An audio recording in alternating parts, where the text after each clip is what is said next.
welcome to my YouTube channel and Happy New Year. I hope you've had an amazing start to the year and to the week, and if not, there's always tomorrow. As you can tell, I'm a bit rusty.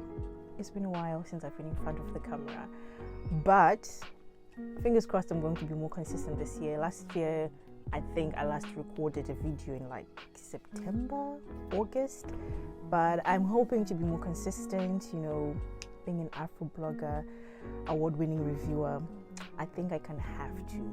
But anyway, for my video today, I'm going to be talking about one of my favorite genres, which I actually discovered last year, and that is Afro-Fantasy.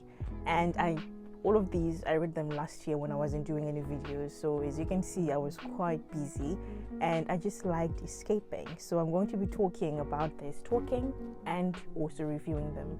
And let's get into the video.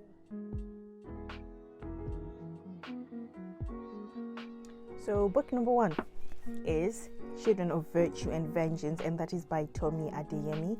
And this is actually a sequel to Children of Blood and Bone. I reviewed this Children of Blood and Bone, I think it's last year or the year before, but I'll make sure to tag the video in the description box if you want to watch it so you can follow through. But I would say out of all of the books that I read, Afro-Fantasy, this is by far my favorite, and I can't wait for the third one to come out. So if you haven't read it, I'm not going to spoil much of it, but please do make sure that you read it. And I classified this under romance. I think the writing when it came to romance was just excellent, and I fell in love with it. I fell in love with it so much, I just escaped, which is what I like doing when it comes to books. But with this one, I was really into it. I felt like I was there. And I think that's what's amazing when it comes to African literature. One, I could relate, obviously, to obviously not to the magic part, but to the areas and what was going on, what they were seeing and stuff. But also, the escapism came from, all this whole magic thing. And in this book, it's a bit more intense than the first one, because in this book now, they're now fighting the Titans. And now the Titans, these are people who are from the noble descendants who are also magical. So now they're fighting against the Magi. And if you haven't, this is actually continuing from the last video that I did. And if I'm not making any sense, please by all means watch the first one so you can understand a bit more. But when it came to this one, the king is dead, Zeli's dad is dead, and now they have to protect the Magis, because they're those with magic and those who also don't have magic. And now the nobles or the royals who were against the magic, some of them now have the magic, and they're actually more stronger than the Magis. The Titans, which are the royals with magic, they don't need like chanting or doing the spells. They can actually just summon it from their bodies.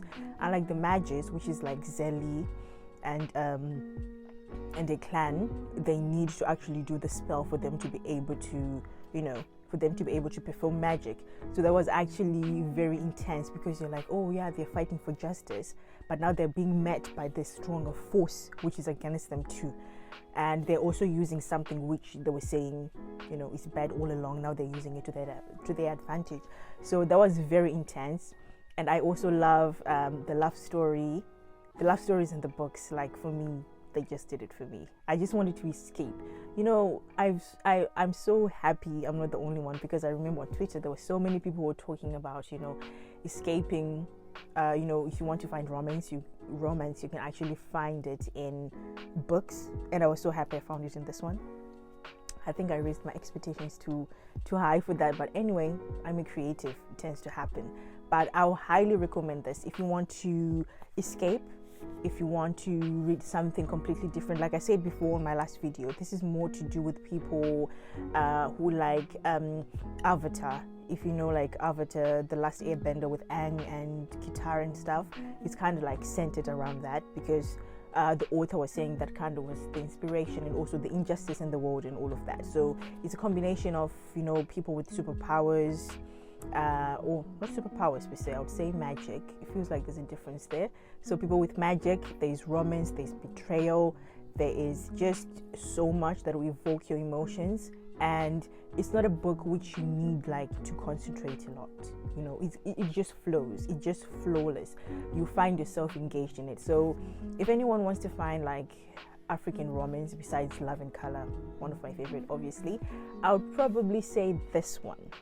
Yeah, this series, like Children of Blood and Bone and then this one, but I think there's more in this one because there's conflict of interest. Like Zelly, now she has to choose between two people who she's very fond of, and then also there's Amari and Zelly's brother. For me, as much as I didn't like Amari, I just felt like she was so annoying.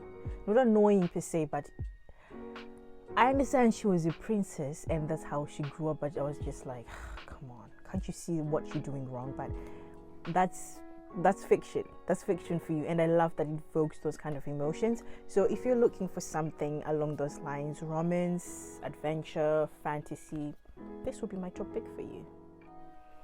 So my second one will be The Ray Bearer and the sequel, The Redemptors, and this is by Jordan Ifueko. So The Ray Bearer is the first one, and then followed by The Redemptors, and I've never bought a book so quickly. After I finished The Ray Bearer, I had to get The Redemptors. I think I got it just before I finished this one because I couldn't wait to get into it. So just to read the synopsis of the book, The Ray Bearer, it focuses on Tarisai, which I really like because Tarisai is like a Zimbabwean shonen name, so I kind of felt like, oh, okay. Even though it's centered in Nigeria, I was like, that's very nice. So Tarisai has always longed for the warmth of a family. She was raised in isolation by her mysterious, cunning, and often absent mother, known as the Lady. When Tarisai comes of age, the Lady sends her to the capital of the global empire of Arita to be chosen as one of the Crown Prince's Council of 11. If she's picked, she'll be joined with the other council members through the Ray, a bond deeper than blood. But the Lady has other ideas, including a magical wish that Tarisai is compelled to obey, to kill the Crown Prince once she gains the trust. So at first I thought, oh, okay, it kind of had the setting of like a romantic story, like the Lady is she's actually like preparing Tarisai to be like a weapon of mass destruction, obviously to go and kill the Crown Prince. And then I was like, oh, okay, maybe she's going to make him fall in love with her, blah blah blah, the same old tale. But it was quite different from what I expected. So it wasn't the Ray. Obviously when you hear this kind of thing, you're like, oh, okay, I kind of know where this is going. But this was different. The Ray, it wasn't like, it was something which you had to be completely in tune with. So sometimes you wouldn't feel the Ray. It's obviously there's magic in it. So it's like Afro-Fantasy. But it turns out in the long run, the Lady, at first I thought, oh, maybe she was like, a woman scorned, a lover scorned, but actually no, she was actually closer to the king than anyone thought, and she just wanted revenge. Because what happened in this story is it was a matter of like hierarchy. So let's say you were born in the royal family, right, and then you have your siblings, but only one of them is able to like succeed, and then they forget the rest. So it's like only one of them will be outstanding. The other siblings will be completely forgotten, and they were not aware, they were not allowed to call their mother's mom or something. It was all auntie, because they wanted them to focus on one goal, and that was to be a king and not to be attached by having those kind of families and that. So Tarisai comes in when the new king is coming, who happens to be closer to her than she thought. I'm trying not to ruin this. This is why I'm kind of like stammering, because I don't want to give too much away. There's a possibility I might, and for that I'm sorry.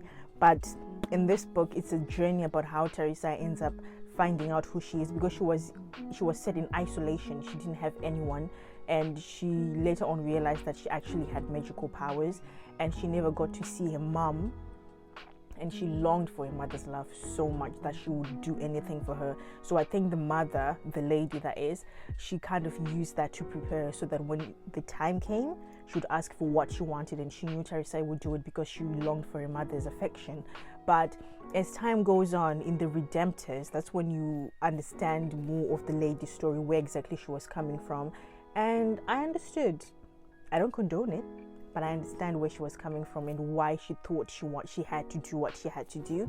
But how it turns out with so many people so many innocent people dying, obviously, and it turned out in so many relationships being disturbed. And if I'm being honest, this is by far the first African literature book I've read where there is like gender fluidity. So in this book, like the young prince, the one who's coming, the crown prince, the one who's coming after the dad, he is actually asexual, so he didn't find anyone sexually attractive. And I was like, oh, okay, that's quite interesting, because I don't think I've ever read a book which is like that before. And even like the other council members, they all have like different sexualities. The way they were so close, you'd think, is this romance? Is this not? Is this not? So it kind of gave you that, that open-mindedness to think what exactly it was. So I found that to be very interesting. And also there's love, obviously. I'm a sucker for romance, I will not lie to you. If I'm able to like find an African literature book other than Love in Color, which is strictly concentrating on love, I will eat that. I will eat it up like nothing else. But yeah, there is romance. Obviously there's disputes because to keep it interesting. There's also tribalism when it comes to this book, so you kind of realize how people ended up being like divided into the 11 groups, and even amongst those 11 groups, when it came to the council, who were actually the king's advisors, there was also tribalism, especially with the older generation and the kind of powers that they had. And there was also so many things. The thing is, I kind of write themes at the back of the book when I'm reading so that I don't forget. So there was also vengeance. As I said, the lady, she wanted to avenge her place. So that's why she prepared Tarisai. I hope I'm doing this review justice. I just feel like because I'm rusty, I'm not really doing it justice. But by all means, please do take time to read this book. I really enjoyed it. And there's love, there's vengeance, there's loyalty and commitment, and it comes when it comes to Tarisai, obviously, and also the young king. I think his name was Dio. I hope it was. I think so. And also having to know like your heritage, where you came from, because Tarisai was so confused as to how she ended up having magic, because her magic was actually stronger than the crown prince. So she ended up realizing that she kind of had a claim to the throne, and that's in the Redemptors. Well, it comes out in this one, and then it's more amplified in the Redemptors.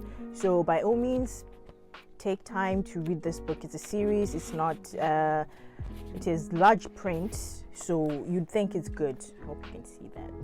So there you are.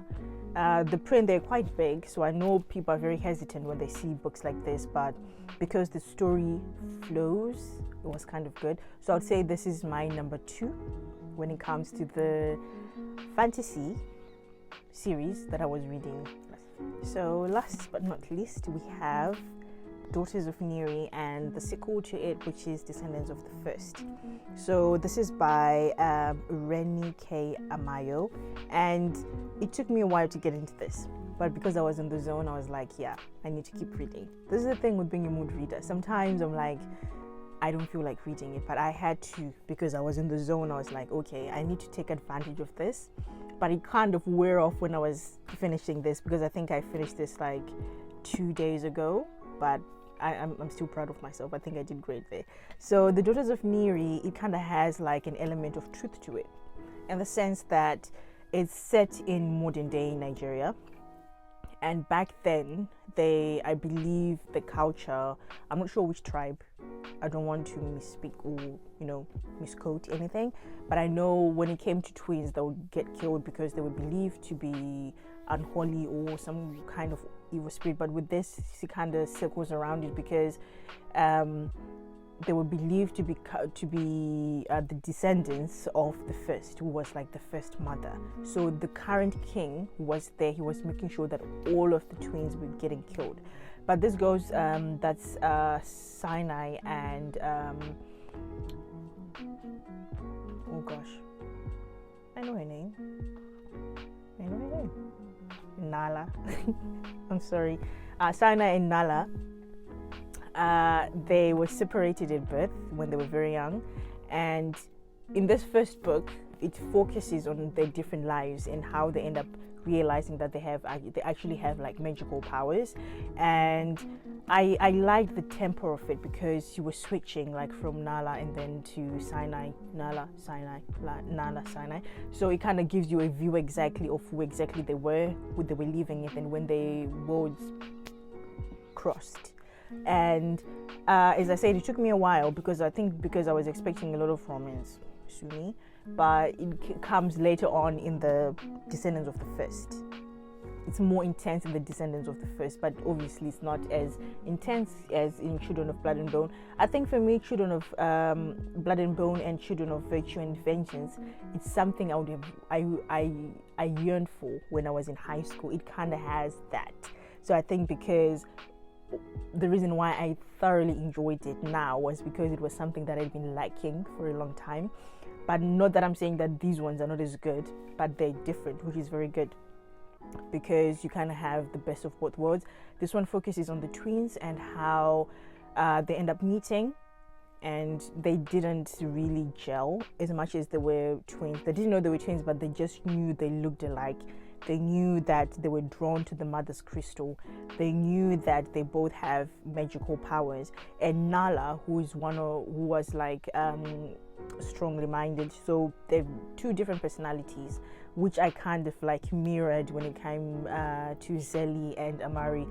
Nala, she was more headstrong. She was more, how do I say this? She was strong-minded and she was very out there. She went for what she wanted. She could be a bit irrational, and that kind of gave me like Zeli in a way, Zeli from Children of Blood and Bone, because they kind of had that same, character that they'll do something and then they'll think later. Nala and Amari, well, both of them, they were like nobles, so they were like royalty, so they kind of had that grace to them, and they were more rational, and they were more I think it's because of how they grew up, they kind of like took a step back, so they were more of like be seen but don't be heard. But as time went on, the characters actually flourished more, and you could actually see their personalities, which was great because they kind of complemented each other when the time came.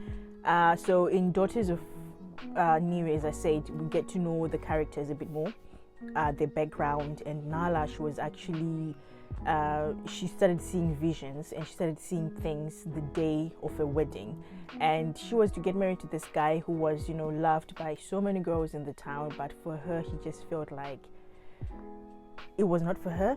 But she felt like she just had to, because even on the wedding day, she was just somewhere climbing trees, just in nature, looking at the sky, doing all of those things that people would say they're for children, until her friend came, and then she tried to help her to get ready. Then she saw that the soldiers were coming. She went and she told her family and the whole village that there was danger lurking. They did not believe her. They locked her up with one of the people who was labeled to be a crazy man, but he also used to have visions of the same thing. But because they didn't believe that, they ended up being locked up until the army came and they killed everyone in the village. And then Nala, she had to run away. But the way that she ran away, that's when she discovered that she had superpowers. On the other side, there's Sinai. Sinai, she lives in the palace. So it's Sinai or Sinai, like the mountain in the Bible. She realized that she had superpowers when she was pushed out the window, and then from the height that she was pushed from, she must have died. No, she was supposed to have died, but because of the superpowers, obviously she didn't know that she had them. She kind of like lowered herself, and then she was caught by someone.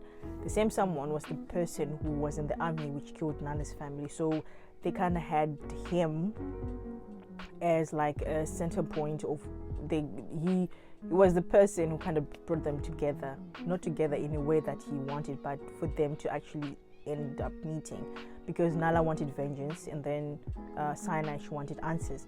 So I also feel like I'm not doing this book justice, but there's a lot to read in this book. There's romance, there's vengeance, there's there's conflict. There's also like a bit of classism, not a bit, a lot of classism. How like people in the palace, they lived in their own world, and then the people outside the palace, they kind of had, their own world and stuff. So this was my favorite genre, and I hope I get to read more of Afro-Fantasy this year.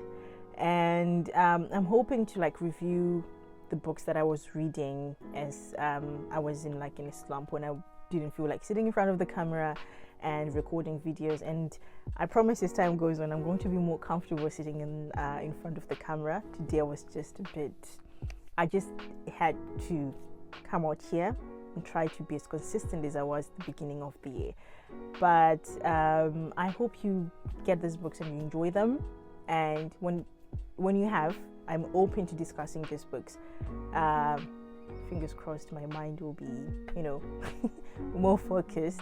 But yeah, that's it for me today. I hope you have an amazing day. And oh yeah, I did change the name of my channel. It's now What's Rudo Reading. And because I was running out of clothes, I just decided to make t-shirts for myself for me to wear when I'm doing these videos.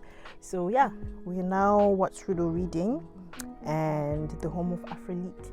So until next time, thank you so much for watching and keeping up with my stammering and me being distracted. I'm pretty sure I'm going to be more focused next time. Thank you so much, and again, Happy New Year. Bye.